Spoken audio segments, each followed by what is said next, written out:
Hey everybody, welcome back to our channel. A little bit late to our weekly upload. If you follow me on Instagram, you saw that I had some trouble with getting this video up, and that was because when I was editing, and I procrastinated on editing this video, some things came up in my life and it led me to distraction. And so I decided to just try and edit this video and release it this past Tuesday. And while I was editing, I found out that 90% of my audio had just vanished. I didn't know that was possible. So this is take two. And yeah, we're going to have fun. We're going to talk about my reads from April, and we're going to recap them and if I would recommend them or not. So let's get into it. We have 6 books to get through. We have some lower stars, but we also have a 5-star review. So it's exciting. All right, the first book that I read last month was one of my audiobooks, and it was The 100. This book is a YA novel, and it's set in the distant future of Earth. There had been some sort of event, I believe it was a war, like a nuclear war, that drove the remaining humans into space, and they're living on this hobbled together space station. And as you can imagine, there are very strict rules onto living on a space station. But what we don't know, or I guess what the characters don't know, is that the space station is failing, and they need to they need to figure out if Earth is able to sustain human life again. But they don't want to just go down without knowing. So what are they to do? They send all of their teenagers that have committed some sort of crime down to the Earth to see if the radiation levels are safe. This book goes over their explorations on Earth. I believe this is technically the first book in a series, and I'm not going to lie to you guys, I don't know if I'm going to get distracted by cats. This whole video is just chaos. I'm so sorry. I'm not going to continue this series. I said I don't know if I'm going to continue, but I know I'm not. I gave this a 2.5 stars. I think if I were younger, I would have enjoyed this more, but it wasn't for me right now. And I think my biggest problem is that first, there were way too many point of views. I don't even remember how many point of views there were. I think there were 4 to 6, and the voices weren't distinct enough in my opinion, and every single chapter had some sort of flashback, which is fine, but at least for the audiobook there wasn't an indicator that it was a flashback. So there were times when I was listening and I was like, where in time are we? And it would take me a minute, and it just kind of took me out of the story. So I don't know if I would recommend it, but if you're looking for a quick audiobook or a quick read and you like that sort of thing, maybe give it a shot. But just know it wasn't my favorite book this month. My next book that I read this month, or I guess last month, followed my unknowing theme of near distant future in space. We have, in the near distant future, a colony on the moon. And there's this little city, and they have little bubbles that they live in. And our main character, Jazz, is super smart, but her fatal flaw is that she's also incredibly lazy. She wants to do the least amount of work possible to get the most amount of profit. She wants to be rich enough that she can enjoy a big house on the moon, which is quite expensive, as you might figure out. I don't know where it's going. I lost the plot. But to do this, she has become something of a smuggler. So Jazz is a very morally gray character. she's not a terrible human. Like, she has like strong lines that she's not willing to cross, and you want to root for her to win. But she also is kind of, not even kind of, she is the criminal underbelly of the moon. She smuggles in things that she's not supposed to. And because of this, someone contacts her to perform a heist on the moon. And it goes drastically wrong. Like, oh my goodness. Wrong turn after wrong turn. I really loved this book. It was my favorite book that I read last month. I gave it 5 stars. And just to kind of like give you a taste of it, at one point Jazz is arrested because there is a police officer on the moon, exactly one police officer to run the city. And she's arrested along with someone I won't mention beyond that there's another person there. And she's trying to talk her way out of being arrested. Meanwhile, this other person is complaining that they've been arrested. And the police officer, Rudy, because it's on the moon and you can't have guns, has a squirt gun, and he squirts this guy in the face and goes, "Be quiet, you're annoying me." And if that's not the vibes you're looking for, like a hilarious, sarcastic read that also has some like pretty interesting science behind it, maybe this isn't the book for you, but I personally loved it. My next book in April was another physical book. It was The Stand-In by Lily Chu. I really liked this book. I ended up giving it 3.5 stars. It's around my average rating for a book. It's a good read. I don't know if I would immediately read it again, but I liked it overall. This is your classic rom. It would be a good, I feel like, summer read. Depending on vacation, depending on how much you are okay with your heartstrings being pulled, there are some very sad moments in this book because her mother has dementia, and the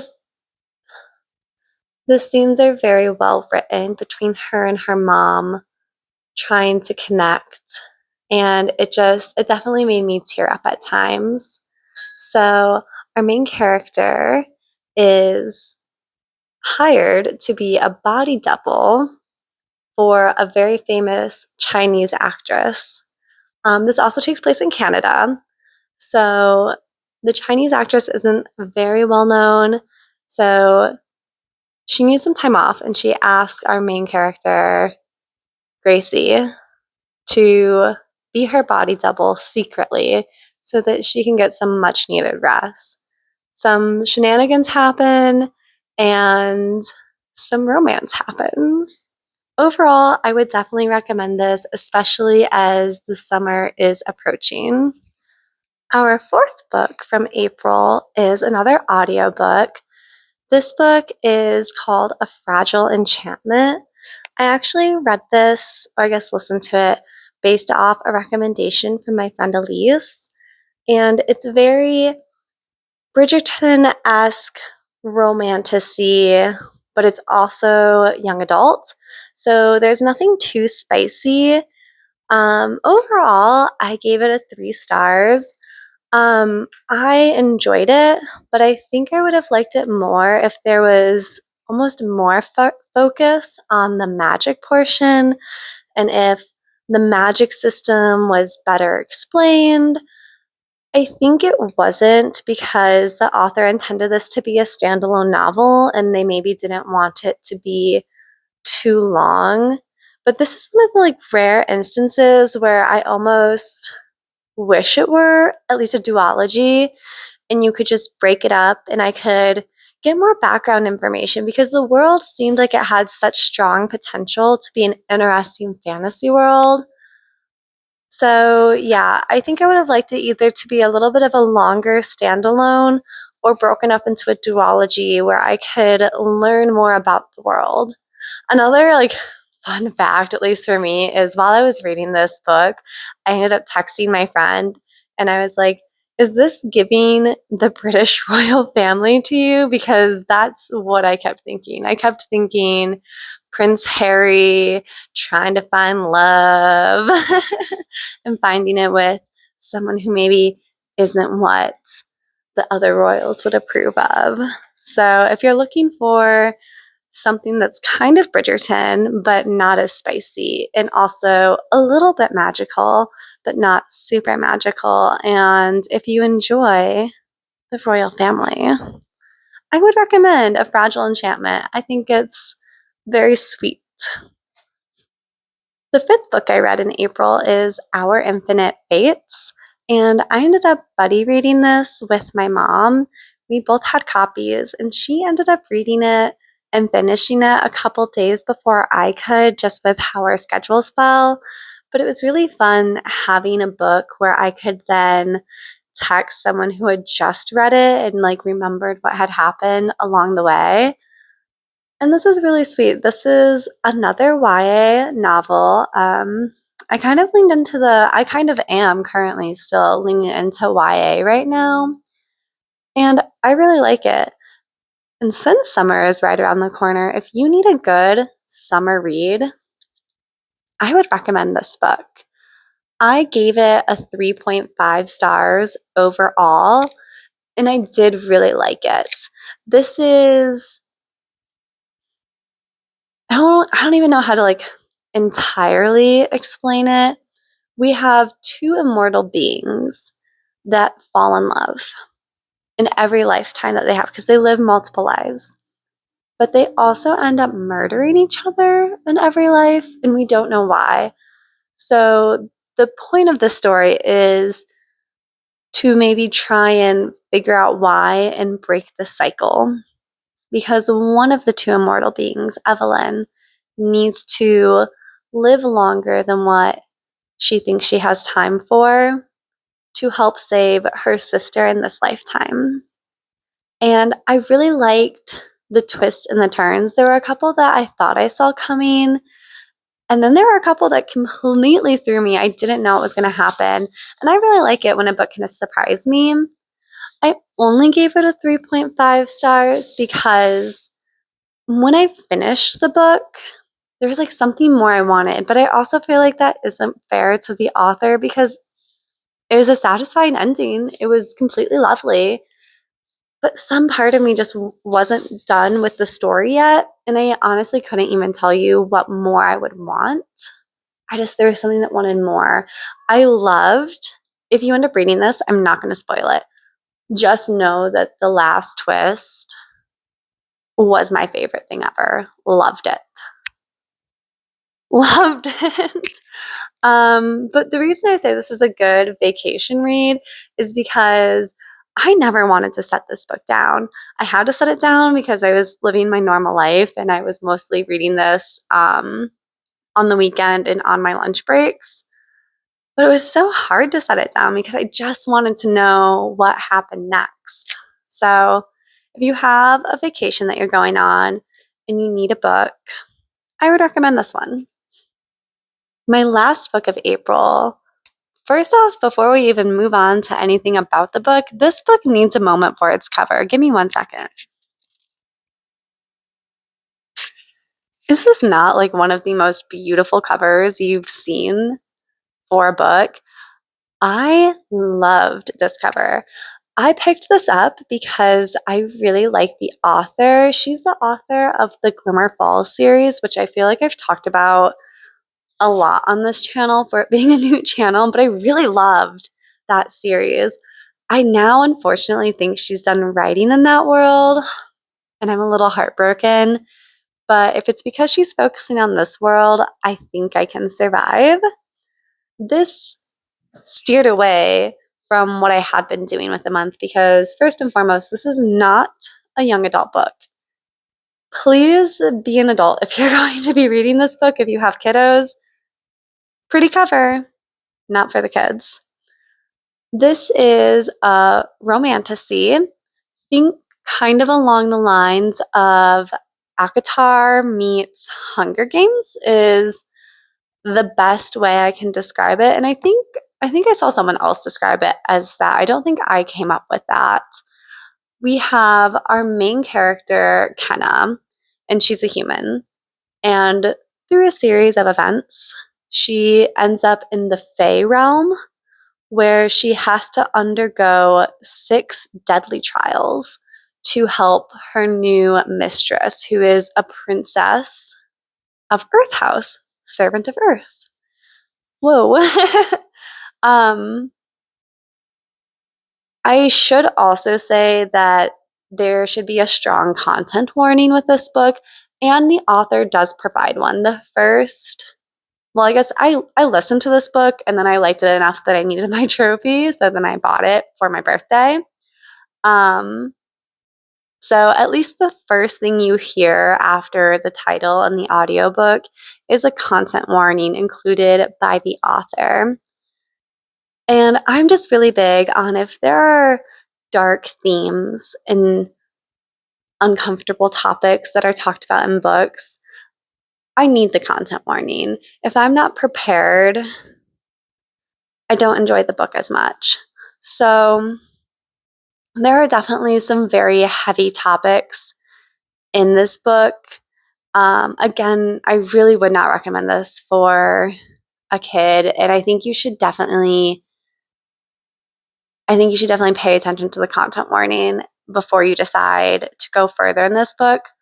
However, the dark topics are more to help build the world, and our main character doesn't necessarily have some of those dark things happen to her. She is just aware that this is happening in her world and that it's not okay, and she wants to change it.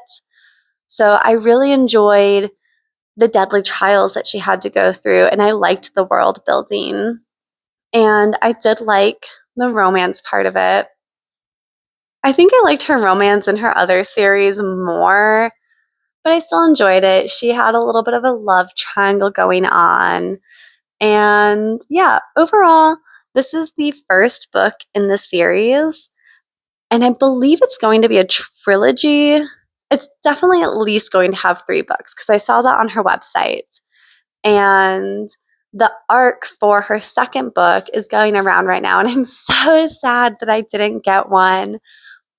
But that just means that I have to wait a little bit longer before I get to read the next part of this series. And I will be continuing with this series. I thought it was really good. Overall, I gave this 3.75 stars, so it's almost a 4-star book for me.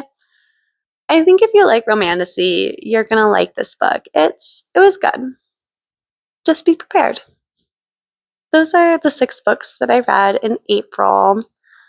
I'm really sorry that I missed my first ever Tuesday release, but I know you guys understand. You guys are all super supportive, and I hope that this is worth the wait. I'm gonna do my best to actually, after I finish recording, go in and edit this right away and see if I can upload tonight. We'll see what happens. I don't think this one's gonna be too hard to edit, knock on wood. Hopefully my audio is all still here. But if you made it all the way to the end of the video, a little sneak peek, since we're halfway through May. May has been a big series month for me. I am listening to a series right now from one of my favorite authors, Alexandra Bracken, and I've been reading kind of, I don't know if I would, I've been physically reading standalone books by the same authors in the same universe. In my brain, they're a series, but I don't know if everyone would classify them as a series. So the May reading wrap up is going to have a lot of just big chunks, because I'll probably just talk about them as a series and then give ratings for the individual books. But we'll see what happens. Anyways, I'm really, really grateful for all of you and for this channel. And I'm going to wrap it up so that I can hopefully get editing done and get this out to you guys. Until next Tuesday, which is only a couple days away.